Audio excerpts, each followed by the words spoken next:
राधे राधे दोस्तों आज के हमारे इस वीडियो में हम आपके लिए योगिनी एकादशी की व्रत कथा लेकर आए हैं। एक समय भगवान श्री कृष्ण और महाराज युधिष्ठिर के बीच एक अत्यंत महत्वपूर्ण संवाद हो रहा था। महाराज युधिष्ठिर ने भगवान श्री कृष्ण से पूछा, हे मधुसूदन, आपने मुझे ज्येष्ठ मास के शुक्ल पक्ष में आने वाली निर्जला एकादशी के विषय में बताया है। अब मैं आषाढ़ मास के कृष्ण पक्ष में आने वाली एकादशी के विषय में जानना चाहता हूँ। भगवान श्री कृष्ण ने उत्तर दिया, हे राजन, आषाढ़ मास के कृष्ण पक्ष में आने वाली एकादशी का नाम योगिनी एकादशी है। यह एकादशी बड़े से बड़े पापों को भी नष्ट करने की क्षमता रखती है।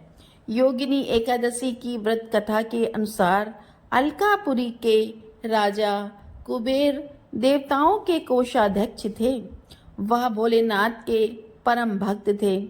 उनके नगर में हेमा मालिनी नाम का एक सेवक रहता था, जो प्रतिदिन मानसरोवर से एक विशेष पुष्प लेकर आता और उसे भोलेनाथ की पूजा हेतु कुबेर को प्रदान करता था। हेमा माली निष्ठापूर्वक अपने स्वामी की सेवा करता था। कुबेर भी उससे बहुत प्रसन्न रहते थे। इसी सेवक हेमा माली की पत्नी बहुत सुंदर थी, जिसका नाम विशालाक्षी था। हेमा माली अपनी पत्नी के प्रति बहुत आसक्त था। एक दिन वह प्रातः मानसरोवर से पुष्प लेकर आया, लेकिन सीधा अपने स्वामी कुबेर के पास जाने के बजाय वह अपनी पत्नी के पास पहुंचा और पत्नी के साथ आनंद प्रमोद करते हुए उसे समय का ध्यान नहीं रहा। दूसरी तरफ राजा कुबेर भोलेनाथ की पूजा के लिए पुष्प की प्रतीक्षा करते रहे। प्रतीक्षा करते करते 6 घंटे का समय बीत गया। बिना पुष्प पूजा न होने के कारण कुबेर क्रोधित हो गए और उसी क्षण उन्होंने सिपाहियों को हेमा माली का पता लगाने भेजा। हेमा माली के घर जाकर सिपाहियों ने देखा कि वह अपनी पत्नी के साथ रमण कर रहा है। सिपाहियों ने यह सूचना तुरंत जाकर राजा कुबेर को दी। फिर क्या था, राजा कुबेर के धैर्य के सारे बांध टूट गए।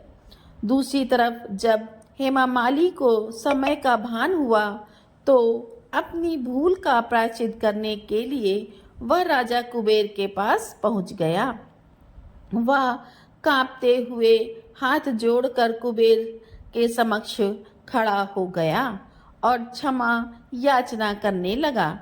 लेकिन कुबेर अत्यंत क्रोध में बोले, हे मूर्ख, तू महापापी है। अपनी पत्नी के प्रति आसक्ति के कारण आज तुमने मेरे आराध्य देव भोलेनाथ के प्रति अपराध किया। ऋषि मार्कंडेय ध्यान कर रहे थे।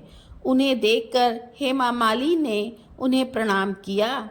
ऋषि मार्कंडेय ने उसे अपने पास बुलाया और पूछा, पुत्र, तुम कौन हो और इस प्रकार जंगल में किस उद्देश्य से भटक रहे हो?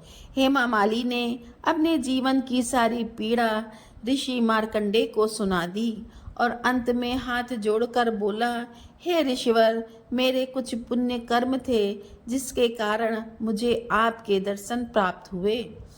कृपा कर आप मुझे इस पाप से मुक्त होने का मार्ग दिखाएं। हेमा माली की प्रार्थना सुन ऋषि मार्कंडेय बोले, आने वाले आषाढ़ मास के कृष्ण पक्ष में योगिनी एकादशी आएगी। तुम्हें इस एकादशी का श्रद्धा पूर्वक दोस्तों, यह वीडियो अच्छी लगी हो, कहानी अच्छी लगी हो तो वीडियो को लाइक करें, कमेंट में राधे राधे लिखें, मेरे चैनल को सब्सक्राइब और शेयर करना तो बिल्कुल मत भूलें। राधे राधे।